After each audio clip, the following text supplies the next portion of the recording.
इंसानियत और जुर्म का पुराना नाता है। हमारे चारों ओर फैला जुर्म का मकर जाल। ऐसे में कौन कहां हो जाए शातिर का शिकार और किसके लिए जारी हो जाए मौत का फरमान। इतना नहीं, मिटा दिए जाते हैं जुर्म के सारे सबूत। जुर्म दर जुर्म, कत्ल दर कत्ल जारी है अपराध की दुनिया का काला कारोबार। लेकिन हम आपको सच दिखाएंगे, क्योंकि गुनाह कहीं भी कभी भी किसी के हाथों हो सकता है। नमस्कार, मैं हूं सौरभ त्रिपाठी और आप देख रहे हैं गुनाह।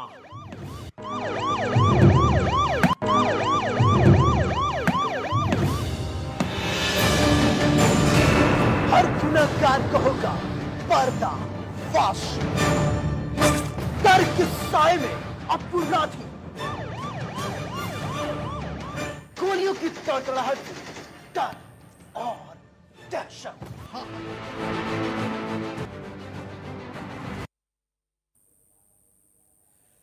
उत्तर प्रदेश के शामली से एक हैरान कर देने वाली खबर सामने आई है। दरअसल ये खून से सनी एक ऐसी वारदात सामने आई है शामली से, जिसने रिश्तों की सारी हदें पार कर दी। जहां एक सब्जी व्यापारी को उसके ही तेरे भाई ने बेरहमी से मौत के घाट उतार दिया। हत्या की वजह सामने आई तो आरोपी की होश उड़ गए और यह पूरा मामला अवैध संबंध से जुड़ा हुआ आ रहा है सामने।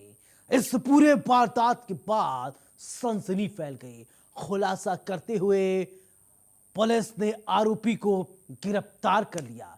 वो कहते हैं ना कि कातिल कितना भी शातिर क्यों न हो, पर सच्चाई अपने निशान पीछे छोड़ जाती है। तो इस केस में भी ऐसा ही कुछ हुआ। लाख अपराधी कोशिश करे, लेकिन वो अपने पैरों के नीचे गुनाह के रास्ते छोड़ जाता है। इन्हीं गुनाहों के पद चिन्हों को देखते हुए पुलिस करती है पर्दाफाश। ये रिपोर्ट देखिए और रहिए सावधान।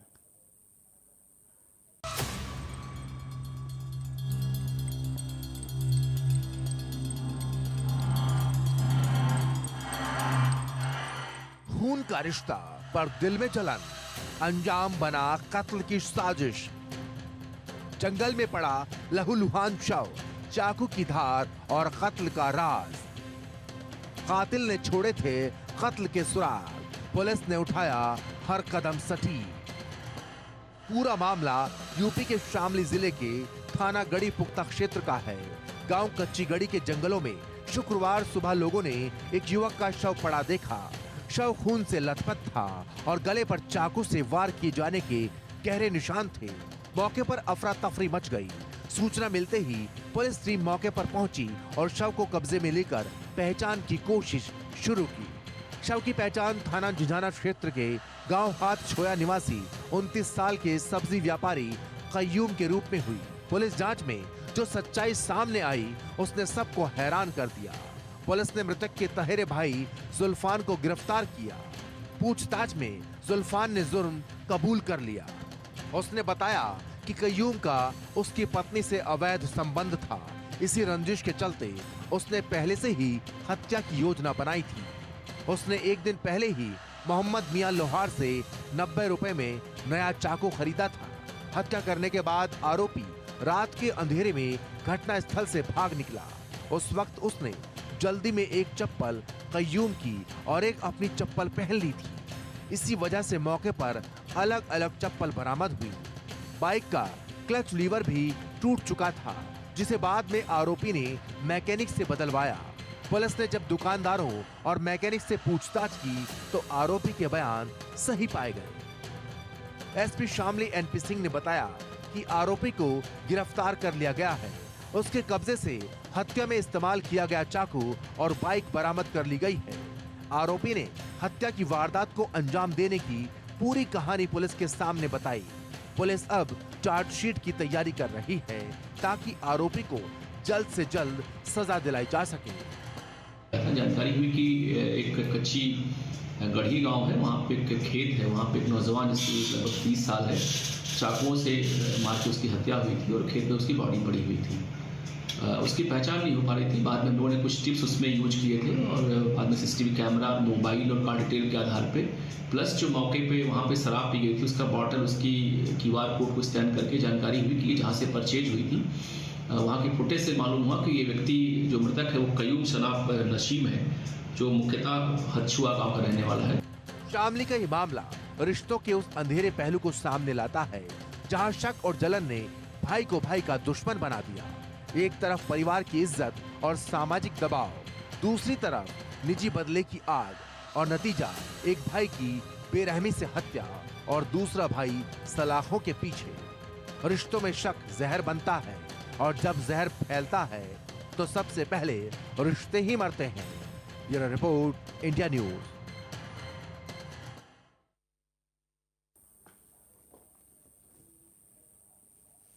सोचिए, आप बीमार नहीं हैं, न इलाज करवाया, न ऑपरेशन, फिर भी आपके नाम पर अस्पताल ने पैसा खींच लिया, तो क्या होगा?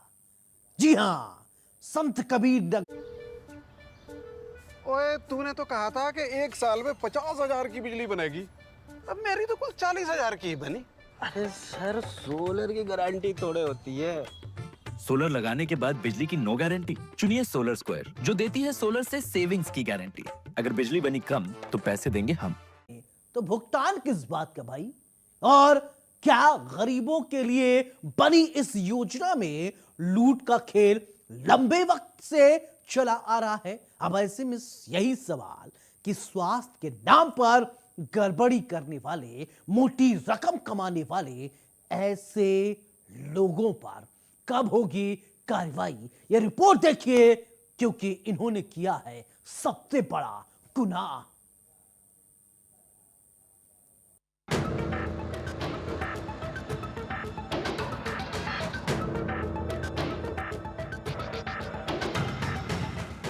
बीमारी फर्जी, भुगतान असली, गरीब का कार्ड, अस्पताल का धंधा, सेहत की गारंटी, आयुष्मान में धांधली। यूपी के संत कबीर नगर के अगरदी नाम के शख्स का दर्द अब खबर बन चुका है। अगरदी का कहना है कि उन्होंने कभी इलाज नहीं करवाया, कभी ऑपरेशन नहीं करवाया, लेकिन उनके आयुष्मान कार्ड से भुगतान कर दिया गया। नहीं ये साहब, पैसा निकाल दिए हैं। कौन निकाल लिया? हैं? ये नूर हॉस्पिटल। कैसे क्या हुआ था? ये साहब आँख के लिए गए थे, हैं? और उसी में सब लोग बनवावत थे, तो हम कहा भाई हम लोग गरीब आदमी है, हम लोग बन जाए, हैं? और इन साहब लिए न हमको, और निर्वाचन कार्ड वो जो मिलता है साहब वो हमको नहीं मिला, हैं? आज तक ले, और हमारे नाम से साहब पैसा निकल गया। मैं कोई ऑपरेशन नहीं कराया, जो कोई आप करा। कैसे पता चला आप? ये हाकिम गए हैं, हाकिम हमको बताए हैं। दरअसल ये मामला नूर आई हॉस्पिटल से जुड़ा है। आरोप है कि यहाँ फर्जी ऑपरेशन और इलाज दिखाकर भुगतान उठाया गया। पीड़ित का कहना है कि ना तो वो कभी अस्पताल गया, ना ही उसने कोई ऑपरेशन कराया, लेकिन पता चला कि उसके कार्ड से पैसा निकाल लिया गया। उसने कहा कि ये मेरे साथ धोखा है। हिंदू महासंघ उस हर ऐसे जगह पे जाता है जहाँ किसी गरीब के हित की बात होती है, जहाँ किसी समाज के हित की बात होती है, जहाँ हिंदू पीड़न की बात होती है, ऐसे हर जगह पे विश्व हिंदू महासंघ पहुंचता है। क्या मामला है और कहाँ पे है? आज चाचा जी हैं, इनके नाम पे पैसा निकाला गया है नूर आई हॉस्पिटल के द्वारा, और इन्होंने शिकायत भी की थी माननीय सीएमओ साहब से, लेकिन अब तक उस पर कोई कार्रवाई नहीं हुई। जैसे ही मामला सामने आया, विश्व हिंदू महासंघ ने भी अस्पताल प्रशासन पर सवाल उठाए और भ्रष्टाचार पर रोक लगाने की मांग की। विश्व हिंदू महासंघ का कहना है कि ये बहुत बड़ा घोटाला है, गरीब मरीज के हक का पैसा लूटा जा रहा है, दोषियों पर कड़ी कार्रवाई होनी चाहिए। लेकिन ये जो इसके पैसे का जो पेमेंट होता है आयुष्मान वाला, वो हमारे यहाँ जिला स्तर से नहीं होता है, वो टीपीए एजेंसी होती है उनकी, वो रिपोर्ट लगाती तो उनको लखनऊ से सीधे पेमेंट्स होते हैं। इस तरह का संज्ञान अगर आपके मामले में आपसे शिकायत करता है तो फिर किस तरह की कार्रवाई होगी? क्या कुछ आप उस अस्पताल की जांच कराएंगे या फिर ऐसे? नहीं, हमारे संज्ञान में आएगा तो हमारे यहाँ से पंजीकृत हॉस्पिटल है, हम उसकी जांच कराएंगे। और दूसरी बात, हमारे यहाँ वो जो है अंधता निवारण कार्यक्रम भारत सरकार का है, उसके अंतर्गत तो वो कार्य भी करते हैं। तो ये तो हमारे लिए बहुत जरूरी है कि उनकी जांच कराएंगे। तो वहीं मुख्य चिकित्सा अधिकारी रामानुज कनौजिया का कहना है कि जांच कराई जा रही है और कार्रवाई जरूर होगी। बल्कि ये कोई पहला मामला नहीं, बल्कि जिले के कई अस्पतालों पर ऐसे आरोप पहले भी लगते रहे हैं। आयुष्मान कार्ड योजना गरीबों की जिंदगी बचाने के लिए शुरू की गई थी, लेकिन भ्रष्टाचार की वजह से ये अस्पतालों के लिए पैसे कमाने का जरिया बन चुकी है। आयुष्मान योजना का मकसद गरीब परिवारों के लिए बेहतर इलाज मुहैया कराना है। 5 लाख रुपए तक की मुफ्त स्वास्थ्य सेवा है, जबकि जमीनी हकीकत ये है कि कई जिलों में फर्जी इलाज किया जा रहा है। अब सवाल ये है कि जब अगरदी ने इलाज ही नहीं कराया तो अस्पताल को भुगतान कैसे मिल गया? क्या सिस्टम में ऐसी खामियां हैं कि अस्पताल जैसे चाहे वैसे कार्ड का इस्तेमाल कर ले, या फिर इसमें अंदरूनी मिली भगत है?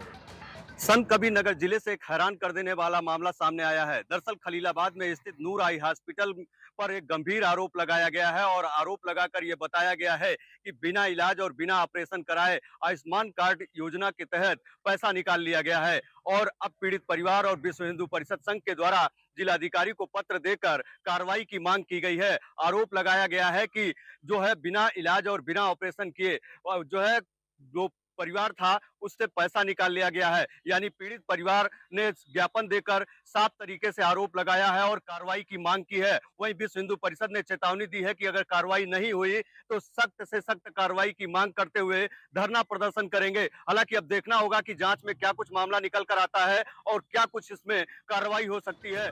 तो आपने देखा, आयुष्मान कार्ड से हुआ बड़ा खेल। एक पीड़ित की शिकायत ने पूरे सिस्टम की पोल खोल दी। लेकिन सबसे अहम बात, क्या ये घोटाला यहीं तक सीमित है या फिर कई जिलों में यही खेल खेला जा रहा है? अब सबकी नजर है कार्रवाई पर, क्योंकि भ्रष्टाचार रोकना सरकार का वादा है, लेकिन आयुष्मान योजना में धंधा अब भी जारी है। Bureau report, India news.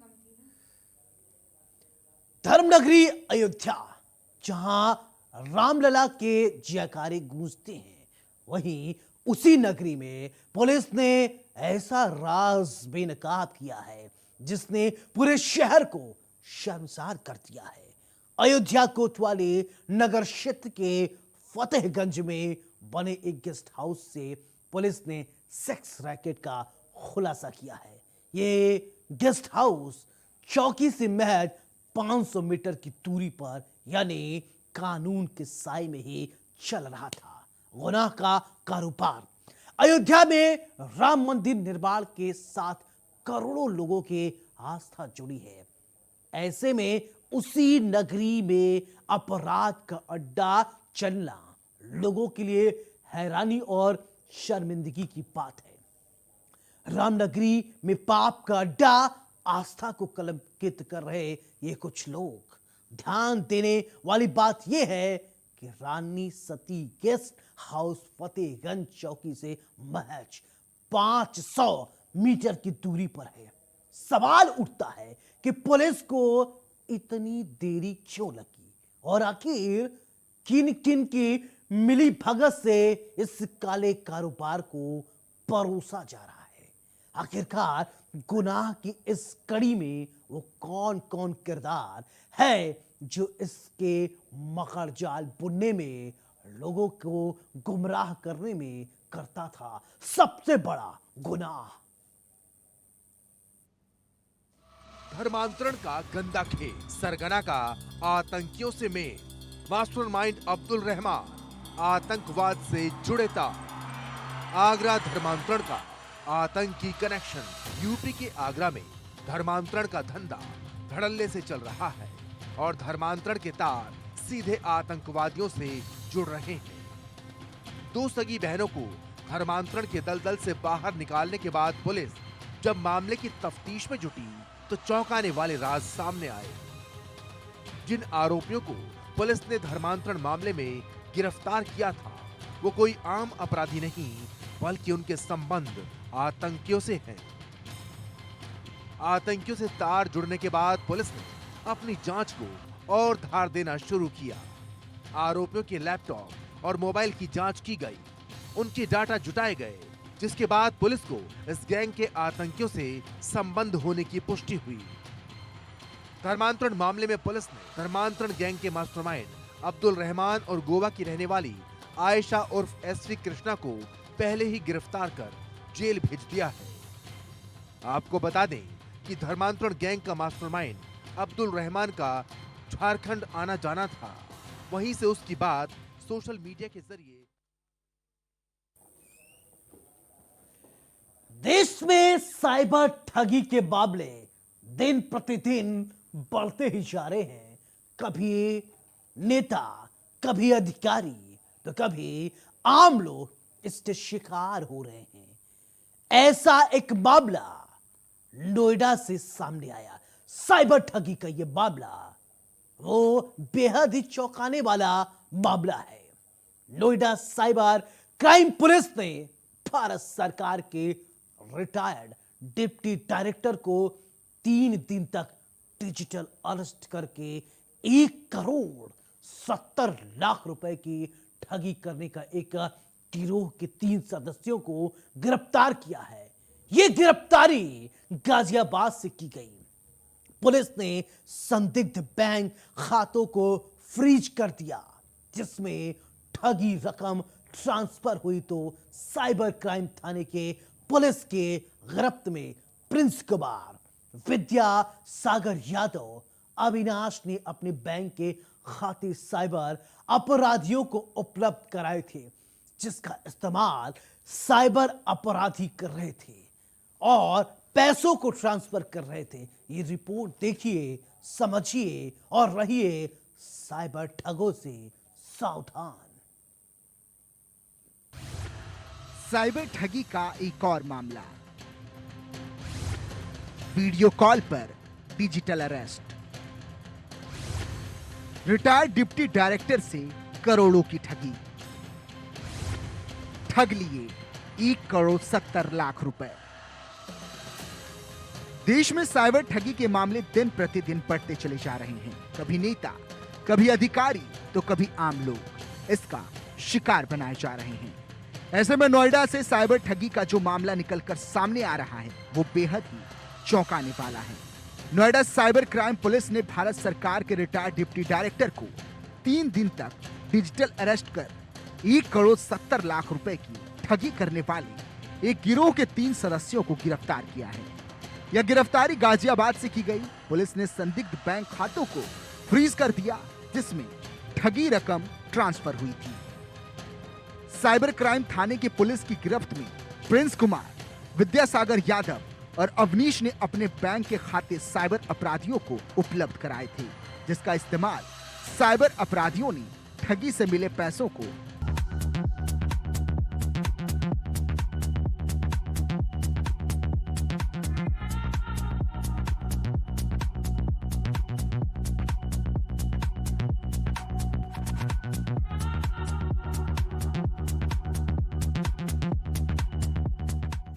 सरकार के रिटायर्ड डिप्टी डायरेक्टर ने साइबर क्राइम थाने में शिकायत दर्ज कराई। पीड़ित को वीडियो कॉल के माध्यम से डिजिटल अरेस्ट किया गया था। साइबर अपराधियों ने खुद को सीबीआई अधिकारी बताया और पीड़ित के मोबाइल फोन का उपयोग नरेश गोयल स्कैम में अवैध गतिविधियों के लिए किए जाने की जांच का डर दिखाया। डीएसपी साइबर क्राइम सव्या गोयल ने बताया कि आरोपियों से की गई पूछताछ से पता चला है कि धोखाधड़ी से प्राप्त धन को अपने बैंक खातों में जमा करते थे। इसके बाद एटीएम के माध्यम से पैसे निकालकर अन्य साथियों के खाते में ट्रांसफर कर देते थे। इस काम के लिए उन्हें 10% कमीशन मिलता था। इस घटना में इस्तेमाल किए गए बैंक खातों के खिलाफ एनसीआरपी पोर्टल पर विभिन्न राज्यों से कुल 6 शिकायतें दर्ज की गई। सदस्यों को भी जल्द गिरफ्तार किया जाएगा। पुलिस ने पीड़ित के साथ हुई धोखाधड़ी की कुल 17,48,000 रुपए राशि फ्रीज कर दी है और रिफंड की प्रक्रिया जारी है। धोखाधड़ी में इस्तेमाल किए गए बैंक खातों के संबंध में आवश्यक कानूनी कार्रवाई भी की जा रही है। कुछ समय पूर्व थाना साइबर क्राइम गौतम बुद्ध नगर में डिजिटल अरेस्ट के संबंध में एक अभियोग पंजीकृत किया गया था। विवेचना के क्रम में 3 अभियुक्तों को गिरफ्तार किया गया है। ये अभियुक्त साइबर फ्रॉड की धनराशि को अपने बैंक अकाउंट में कमीशन के लिए प्राप्त कर रहे थे। अन्य अभियुक्तों के बारे में जानकारी की जा रही है। 3 गिरफ्तार अभियुक्तों को माननीय न्यायालय के समक्ष पेश किया जा चुका है। अन्य विधिक कार्यवाही प्रचलित है। बता दें कि देश में साइबर क्राइम से जुड़ा ये कोई पहला मामला नहीं, बल्कि आए दिन ऐसे मामले सामने आते रहते हैं। सरकार भी ऐसे मामले को लेकर लगातार लोगों को सजग और सतर्क करती रहती है, लेकिन ये इतने शातिर होते हैं कि किसी ना किसी को अपना शिकार बना ही लेते हैं और लाखों करोड़ों की ठगी को अंजाम देते हैं। ऐसे में जरूरी है कि ऐसे ठगों से सावधान रहें और अपने परिवार की सुरक्षा करें। Bureau report, India news.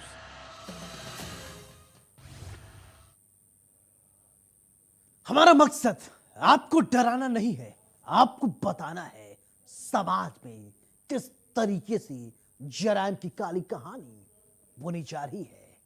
कल फिर मिलेंगे कुछ और काली कहानियों के साथ। तब तक दीजिए अपने दोस्त सौरभ त्रिपाठी को इजाजत। लेकिन चलते चलते दोस्तों एक गुजारिश, सावधान रहें, सुरक्षित रहें, अपने परिवार का बहुत ख्याल रखें। नमस्कार।